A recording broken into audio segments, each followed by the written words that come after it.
Kami dari kelompok 4 akan membahas tentang perubahan metode dan semangat belajar di masa pandemi.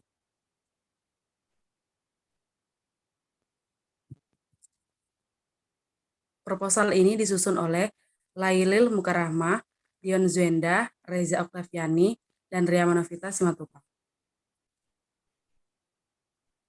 Bab 1. Pendahuluan. Latar belakang masalahnya.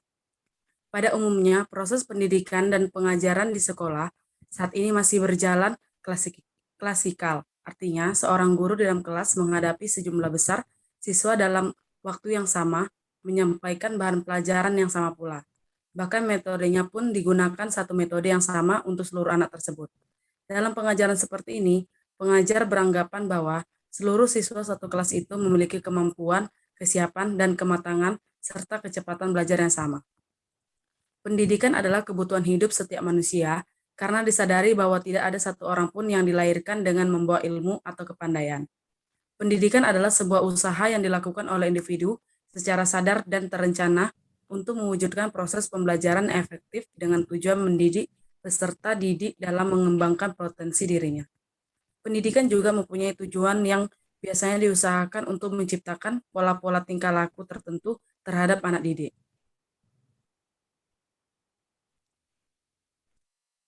Namun siapa sangka pada awal tahun 2020, dunia sedang waspada dengan sebuah virus yang disebut coronavirus yang menyebabkan penyakit COVID-19. COVID-19 menimbulkan penyakit mulai dari flu hingga dapat menimbulkan penyakit yang berat seperti Middle East Respiratory Syndrome atau yang disebut dengan MERS-CoV dan penyakit Charcot Respiratory Syndrome atau yang disebut dengan SARS-CoV. COVID-19 diakibatkan oleh jenis coronavirus yang baru. Virus ini adalah jenis virus yang baru hingga penyakit ini belum dikenal hingga terjadi wabah COVID-19 di Wuhan, Cina pada bulan Desember 2019 lalu. Kasus penyakit COVID-19 ini muncul dan menginfeksi manusia pertama kali di provinsi Wuhan dan Cina. Pada awal kemunculan COVID-19, awalnya diduga karena penyakit pneumonia yang memiliki gejala seperti flu pada umumnya. Gejalanya adalah demam, batuk, letih, tidak nafsu makan, dan sesak nafas. Namun ternyata COVID-19 berbeda dengan flu biasa, dan bahkan COVID-19 dapat berkembang dengan amat cepat sampai dapat mengakibatkan infeksi lebih parah dan gagal organ. Kondisi ini terutama terjadi pada pasien dengan masalah kesehatan sebelumnya. COVID-19 adalah penyakit yang menular. COVID-19 dapat menular dengan mudah melalui bentuk atau napas yang dikeluarkan oleh penderita. Oleh karena itu, Organisasi Kesehatan Dunia, yaitu World Health Organization, menghimbau untuk menjaga jarak lebih dari 1 meter dari orang lain untuk meminimalisir penularan. Penularan virus ini sangat cepat, sehingga Organisasi Kesehatan Dunia menetapkan bahwa COVID-19 ini sebagai pandemik pada 11 Maret 2020. Proses belajar mengajar merupakan suatu aspek dari lingkungan sekolah yang terorganisasi. Lingkungan ini diatur serta diawasi agar kegiatan belajar terarah sesuai dengan tujuan pendidikan. Permasalahan di dalam pendidikan tersebut merupakan prioritas utama yang harus dipecahkan. Salah satu menyangkut tentang masalah kualitas pendidikan. Kualitas pendidikan saat ini tengah mengalami tantangan sebagai dampak mewabahnya virus COVID-19. COVID-19 menjadi pandemi global yang menyebarnya begitu mengkhawatirkan. Akibatnya, pemerintah harus bekerja sama untuk menekan laju penyebaran COVID-19 dengan mengeluarkan kebijakan agar seluruh warga masyarakat untuk melakukan social distancing atau menjaga jarak sesuai dalam isi Undang-Undang Republik Indonesia Nomor 6 Tahun 2018 tentang karantina kesehatan adalah pembatasan kegiatan dan atau pemisahan seseorang yang terpapar penyakit menular sebagaimana ditetapkan dalam peraturan perundang-undangan meskipun belum menunjukkan gejala apapun untuk mencegah kemungkinan penyebaran ke orang sekitar. Sehingga dengan adanya kebijakan tersebut, seluruh aktivitas masyarakat yang awalnya dilakukan di luar rumah dengan berkumpul dan berkelompok, kini harus diberhentikan sejenak dan digantikan dengan beraktivitas di rumah masing-masing. Salah satu dampak social distancing yang juga terjadi pasca sistem pembelajaran di sekolah, yaitu berdasarkan Surat Edaran Nomor 4 Tahun 2020 tentang pelaksanaan kebijakan pendidikan dalam masa darurat penyebaran virus, Mendikbud menghimbau agar semua lembaga pendidikan tidak melakukan proses belajar mengajar secara langsung atau tatap muka, melainkan dilakukan secara tidak langsung atau jarak jauh. Dengan Menurutnya, himbauan tersebut membuat semua lembaga pendidikan mengganti metode pembelajaran yang digunakan, yaitu menjadi online atau dalam jaringan.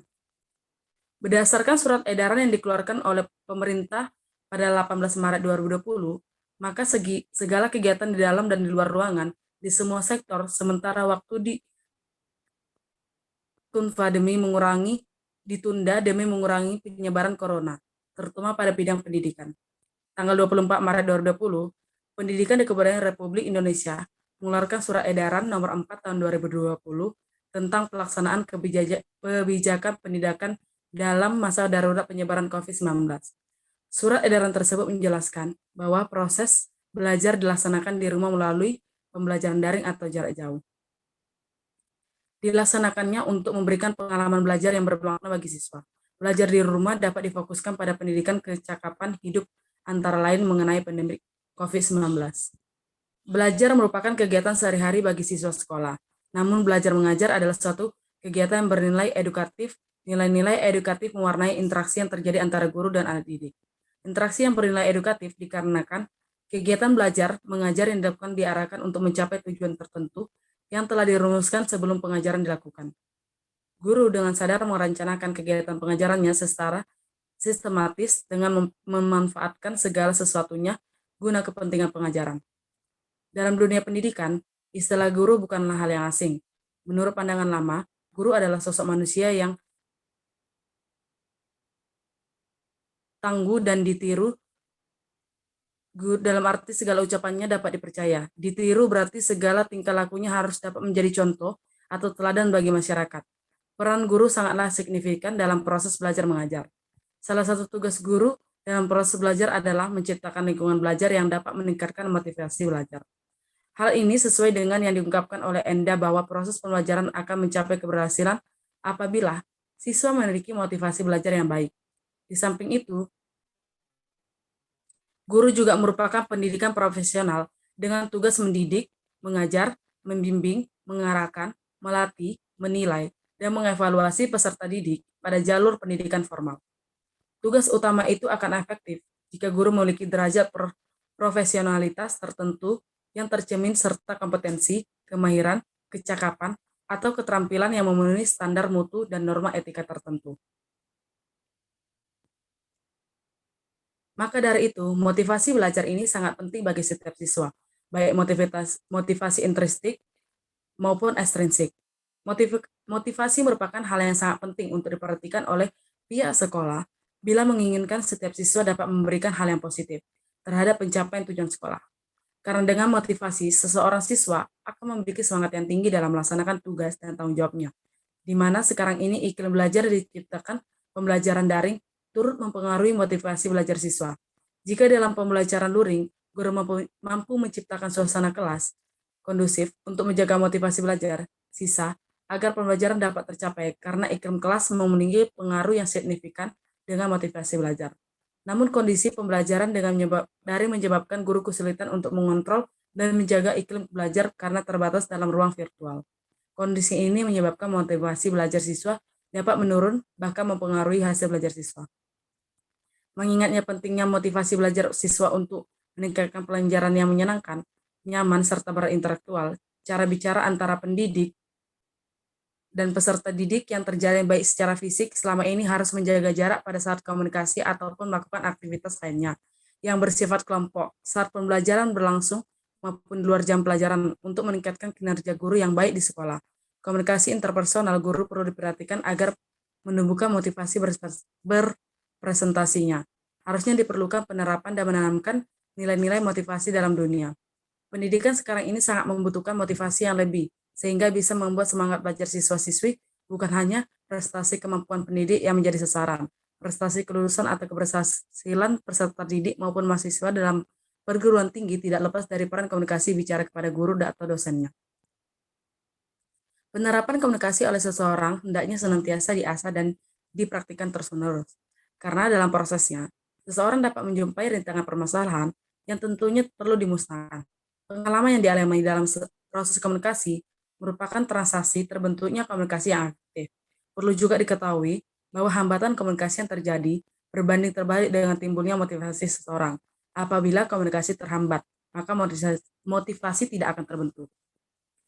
Hambatan yang ditimbulkan dalam komunikasi bisa berupa hambatan teknisi karena kurangnya dukungan semangat, metode komunikasi, kondisi fisik, kondisi lingkungan, waktu komunikasi, bahasa, jabatan, perbedaan latar belakang sosial, dan pendidikan. Maka dari itu, untuk menindaklanjuti permasalahan tersebut, kami tertarik mengangkat judul mengenai perubahan motivasi dan semangat belajar di masa pandemi. Selanjutnya ada rumusan masalah. Berdasarkan latar belakang dan fokus penelitian di atas, maka dalam penelitian ini dapat diajukan beberapa rumusan masalah. Pertama, bagaimana motivasi dan semangat belajar siswa pada masa pandemi COVID-19? Kedua, apa kendala dalam memberikan motivasi dan semangat belajar siswa pada masa pandemi COVID-19? Selanjutnya, ada tujuan dan manfaat penelitian. Tujuan utama penelitian ini untuk mencari titik permasalahan yang menjadi kendala faktor-faktor serta dampak yang ditimbulkan pada masa pandemi COVID-19. Namun, secara khusus, tujuan penelitian ini adalah sebagai berikut. Yang pertama, untuk mengetahui motivasi dan semangat belajar siswa pada masa pandemi COVID-19.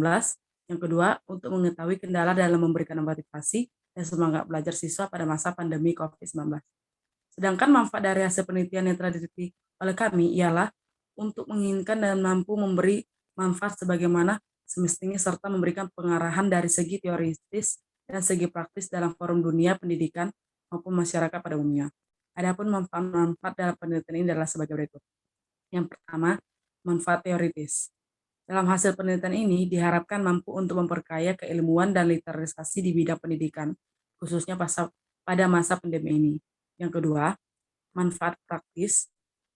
Yang pertama, ada sekolah untuk meningkatkan motivasi belajar siswa bagi seluruh sekolah.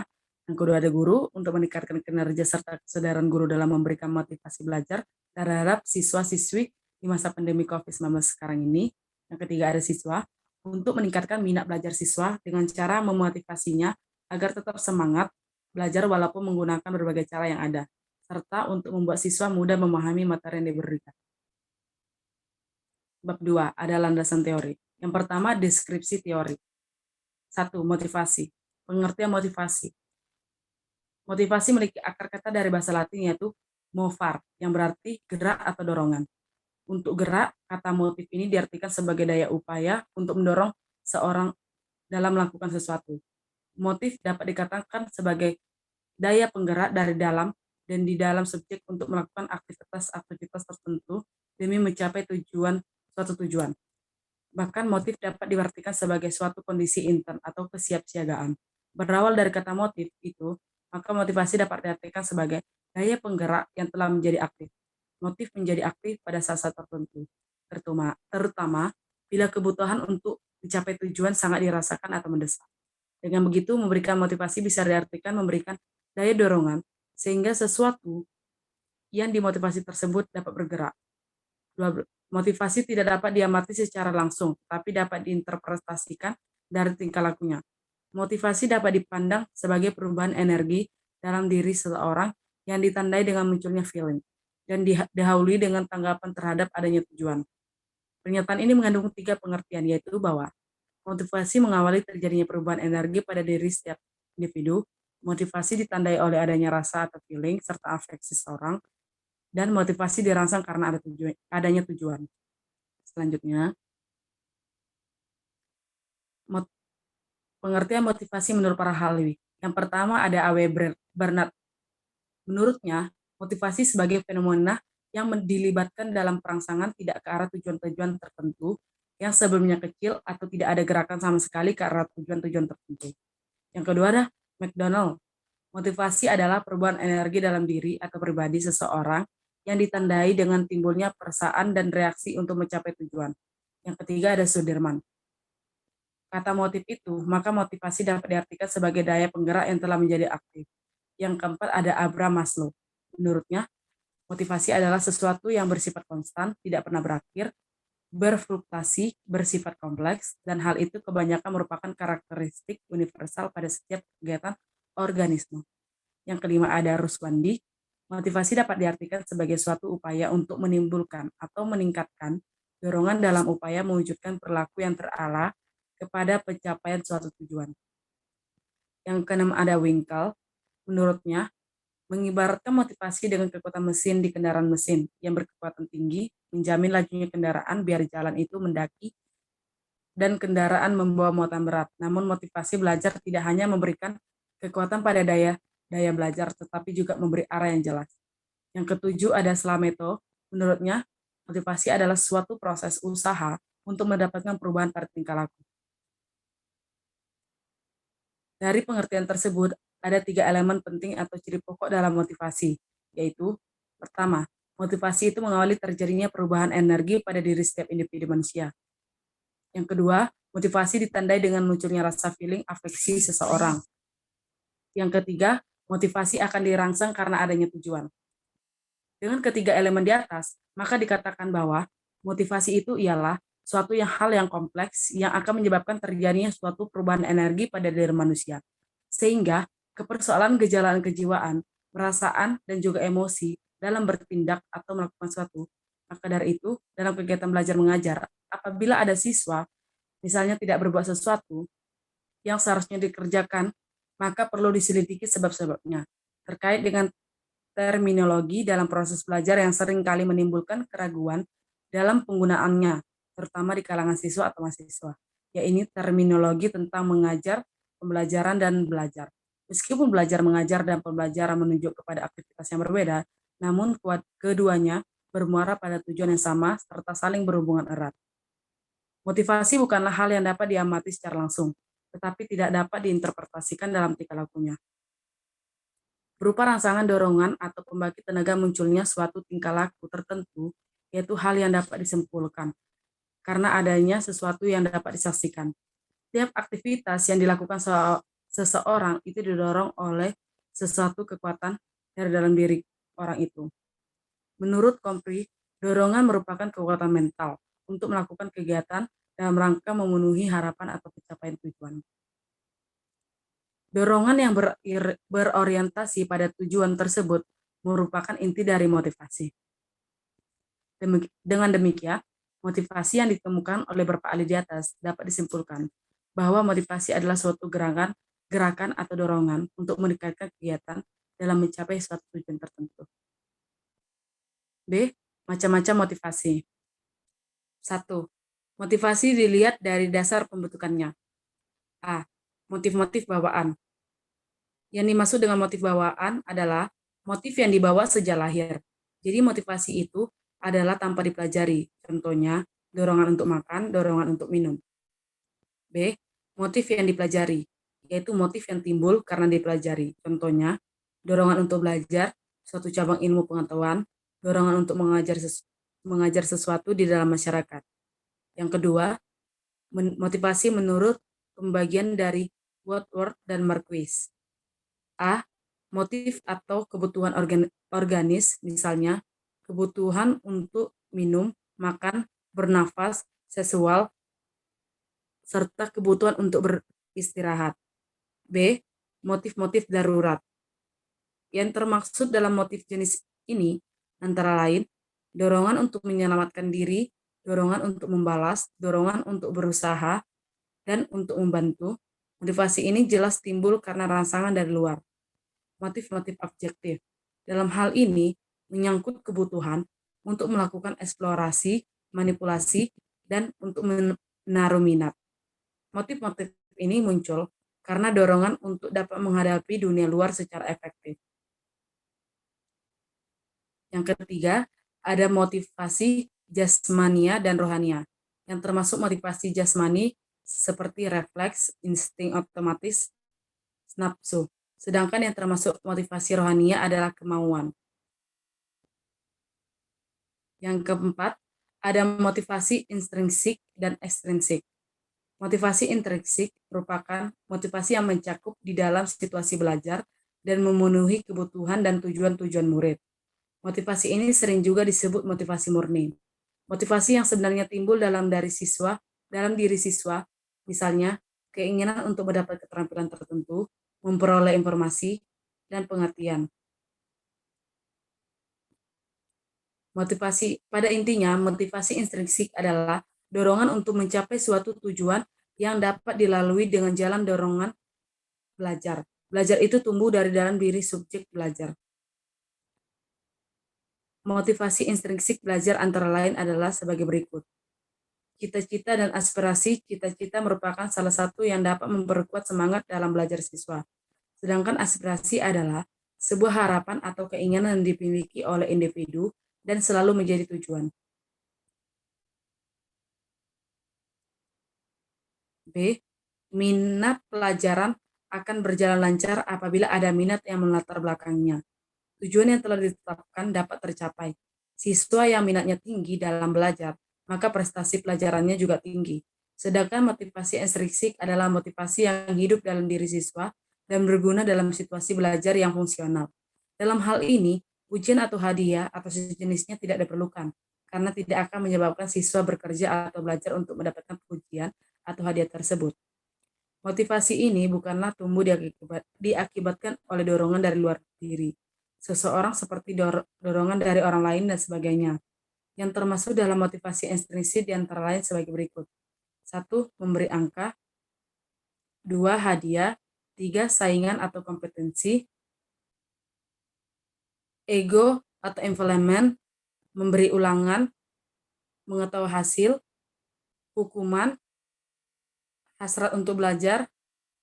Dan minat. 2. Ada belajar. Pengertian belajar. Arti kata belajar di dalam Kamus Umum Bahasa Indonesia adalah berusaha memperoleh kepandaian atau ilmu. Perwujudan dari berusaha adalah berupa kegiatan sehingga belajar merupakan suatu kegiatan. Belajar ialah suatu proses usaha yang dilakukan seseorang untuk memperoleh suatu perubahan tingkah laku yang baru secara keseluruhan sebagai hasil pengalamannya sendiri dalam interaksi dan lingkungannya. Belajar merupakan proses perubahan tingkah laku seseorang terhadap sesuatu situasi tertentu yang disebabkan oleh pengalamannya yang berulang-ulang. Dalam situasi tersebut, di mana perubahan tingkah laku itu tidak dapat dijelaskan atas dasar kecenderungan respon pembawaan, pemaksaan, atau kondisi sementara, atau lelah, mabuk, perangsang, dan lain-lainnya. Belajar adalah tahapan perubahan seluruh tingkah laku individu yang relatif, menetap sebagai hasil pengalaman dan interaksi dengan lingkungan yang melibatkan proses kognitif. Menurut para ahli, dalam buku Purwa Atmaja, Parwira belajar dapat diartikan sebagai berikut. Yang pertama ada Hasi Witerington.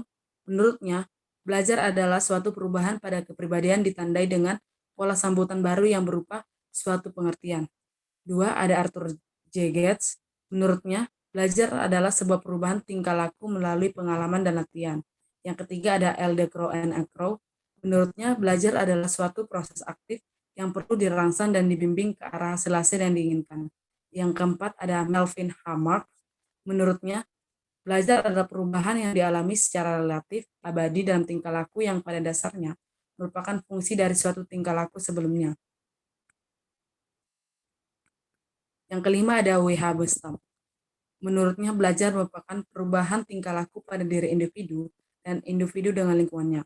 Bestam berpendapat bahwa unsur utama dalam belajar adalah terjadinya perubahan pada seseorang. Dari pendapat para ahli di atas, dapat disimpulkan bahwa belajar itu adalah sebagai suatu kegiatan atau usaha yang disadari untuk meningkatkan kualitas kemampuan atau tingkah laku dengan menguasai sejumlah pengetahuan, keterampilan, nilai, dan sikap, perubahan kualitas yang bersifat permanen. Belajar merupakan kegiatan yang aktif yang disadari atau disengaja karena kegiatan belajar ini ialah suatu kegiatan yang disengaja sadar dan bertujuan. Maka dari itu, membuat kegiatan belajar mencapai hasil yang optimal, hendaknya diusahakan dengan faktor penunjang, yaitu kondisi peserta didik yang baik, fasilitas sekolah, lingkungan yang mendukung, serta proses belajar yang tepat. Aktivitas ini menunjuk pada keaktifan seorang dalam melakukan aspek mental yang memungkinkan terjadinya perubahan. Ketiga, ada motivasi belajar. Pengertian motivasi belajar. Pada dasarnya, motivasi merupakan keadaan dalam individu atau organisme yang mendorong perilaku ke arah tujuan. Motivasi belajar yaitu keseluruhan daya penggerak psikis di dalam diri siswa yang menimbulkan berbagai upaya kegiatan belajar, kekuatan-kekuatan atau tenaga-tenaga yang dapat memberikan dorongan terhadap siswa dalam proses perkembangan yang meliputi kemauan, kehendakan, semangat arah, gairah atau cita-cita untuk melaksanakan kegiatan belajar dalam rangka mencapai tujuan. Motivasi belajar merupakan faktor fisikis yang bersifat non-intelektual. Maka, sebagai daya penggerak, nilai-nilai yang ada pada diri seorang guru, yaitu keteladanan, dapat atau mampu menggerakkan atau merangsang jiwa pribadi seorang peserta didik, sehingga dengan melihat nilai-nilai yang ada pada guru tersebut, murid-murid dapat termotivasi untuk meningkatkan motivasi belajarnya tersebut dengan berkala. Dalam memotivasi terkandung adanya keinginan yang mengaktifkan, menggerakkan, menyalurkan, serta mengarahkan sikap dan perilaku pada individu belajar. Dalam kegiatan belajar, motivasi sangat diperlukan. Sebab seseorang yang tidak mempunyai motivasi dalam belajar, mereka tidak mungkin melakukan aktivitas belajar. Motivasi belajar tersebut, yaitu ada yang intrinsik, ada yang ekstrinsik. Penggunaan motivasi belajar ini berada di tangan para guru atau pendidik dan anggota masyarakat lain. Guru sebagai pendidik bertugas memperkuat motivasi belajar selama minimal 9 tahun pada usia wajib belajar. Orang tua di sini bertugas memperkuat motivasi belajar sepanjang hayat. Guru sebagai pendidik juga tidak terlepas untuk bertugas memperkuat motivasi belajar sepanjang hayatnya. Dalam kegiatan belajar, peran motivasi baik intrinsik maupun ekstrinsik sangat diperlukan. Maka dari itu, dengan motivasi belajar inilah pelajar dapat mengembangkan aktivitas secara inisiatif, dapat mengarahkan dan memelihara ketekunan dalam melakukan kegiatan belajar. B. Aspek-aspek motivasi belajar. Dalam aktivitas kehidupan manusia sehari-hari, hampir tidak pernah dapat terlepas dari kegiatan belajar, baik ketika seseorang melaksanakan aktivitas sendiri maupun di dalam suatu kelompok tertentu. Dipahami atau tidak dipahami, sesungguhnya sebagian besar aktivitas dalam kehidupan sehari-hari kita merupakan kegiatan belajar. Pada proses pembelajaran, guru bertanggung jawab melaksanakan sistem pembelajaran yang aktif dan menyenangkan agar berhasil dengan baik. Keberhasilan ini bergantung pada upaya guru membangkitkan motivasi belajar siswanya. Menurut Marlene K. Goldwing, ada 4 poin aspek motivasi belajar, yaitu 1. Dorongan mencapai sesuatu peserta didik karena merasa terdorong untuk berjuang dan mewujudkan keinginan dan harapannya. Yang kedua, komitmen. Komitmen adalah salah satu aspek yang cukup paling penting dalam proses belajar. Dengan memiliki komitmen yang tinggi, peserta didik memiliki kesadaran untuk belajar, mampu mengerjakan tugas, dan mampu menyeimbangkan tugas. Yang ketiga, inisiatif peserta didik dituntut untuk memunculkan inisiatif atau ide-ide baru yang akan menunjang keberhasilan dan kesuksesannya dalam menyelesaikan proses pendidikannya.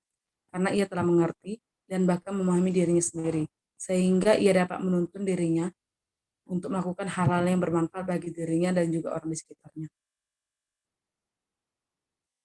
Yang ketiga, faktor-faktor yang mempengaruhi motivasi belajar. Sebagaimana telah diuraikan mengenai motivasi belajar, bahwa motivasi ini termasuk fase permulaan yang sangat strategis dari semua fase belajar diantaranya. Fase motivasi, perhatian, konsentrasi, menerima, mengelola, menyimpan, dan fase reproduksi. Kegagalan terjadi fase motivasi menjadi pangkal penyebab gagalnya untuk melangkah ke fase berikutnya. Oleh karena itu, tugas pertama yang harus guru lakukan ketika akan membuka pelajaran adalah bagaimana meningkatkan motivasi anak didik tersebut supaya siap memperhatikan dan konsentrasi yang relatif lama ketika menerima pembelajaran. Maka dari itu, berikut ini merupakan faktor-faktor yang mempengaruhi motivasi belajar. Yang pertama ada faktor internal. 1. Cita-cita siswa. Yang mempunyai cita-cita yang tinggi biasanya akan mempunyai semangat belajar yang tinggi pula untuk mencapai apa yang diinginkannya. Akan tetapi sebaliknya, jika siswa tidak mempunyai cita-cita tinggi, otomatis akan mempunyai semangat belajar yang rendah. Kedua, kemampuan peserta didik. Motivasi belajar dipengaruhi oleh setiap kemampuan yang dimiliki oleh peserta didik. Kemampuan yang dimaksud adalah segala potensi yang dimiliki baik itu dari segi intelektual maupun psikomotorik. Yang ketiga, ada kondisi peserta didik. Kondisi secara psikologis juga turut mempengaruhi motivasi belajar peserta didik, seperti kesehatan, panca inderanya dan dapat bekerja secara maksimal. Peserta didik telah memiliki peluang untuk mencapai keberhasilan dalam proses pendidikannya. Yang keempat, ada keadaan psikologis peserta didik. Keadaan psikologis yang dapat mempengaruhi motivasi belajar peserta didik yaitu bakat inteligensi atau diartikan sebagai kemampuan psikofisik, sikap, persepsi, minat, serta unsur-unsur dinamis dalam pembelajarannya. Yang B, ada faktor eksternal. Faktor eksternal berarti faktor di luar dari diri peserta didik yang ikut berperan dalam mempengaruhi motivasi belajar. Di antaranya lingkungan belajar. Pertama, kondisi lingkungan belajar. Kondisi lingkungan belajar yang kondusif akan mendukung dan memperkuat semangat belajar peserta didik. Yang kedua, lingkungan sosial sekolah, seperti guru, teman-teman, dapat mempengaruhi proses belajar ketika sampai pada motivasi belajar. Pada gurulah yang seharusnya lebih peduli dengan apa yang mereka ajarkan dan mengkomunikasikan dengan murid-muridnya bahwa apa yang sedang mereka pelajari itu penting. Yang ketiga, lingkungan sosial masyarakat. Ketika peserta didik merasa diakui keberadaannya dengan diikutsertakan dalam kegiatan masyarakat, juga akan mempengaruhi semangatnya dalam belajar. Yang keempat, ada lingkungan sosial keluarga. Hubungan antara orang tua dan anak yang harmonis dan saling menghargai juga akan mempengaruhi motivasi anak dalam belajar. Orang tua memberi pengaruh terhadap perkembangan motivasi belajar anak-anak, memberi pengaruh yang sangat kuat dalam setiap perkembangannya, dan terus berlanjut sampai SMA, SMK, dan sesudahnya. Orang tua harus membuat perbedaan paling besar dalam perkembangan motivasi belajar anak. Orang tua adalah guru pertama dan paling penting dalam kehidupan anak. Yang kelima, ada lingkungan non-sosial. Terbagi dua, yaitu alamiah dan instrumental. Alamiah artinya dukungan, kasih sayang, dan kebiasaan-kebiasaan keluarga yang baik akan turut mempengaruhi motivasi belajar anak. Sedangkan instrumental seperti fasilitas atau sarana-prasarana yang disediakan oleh sekolah juga akan mempengaruhi semangat peserta didik dalam belajar.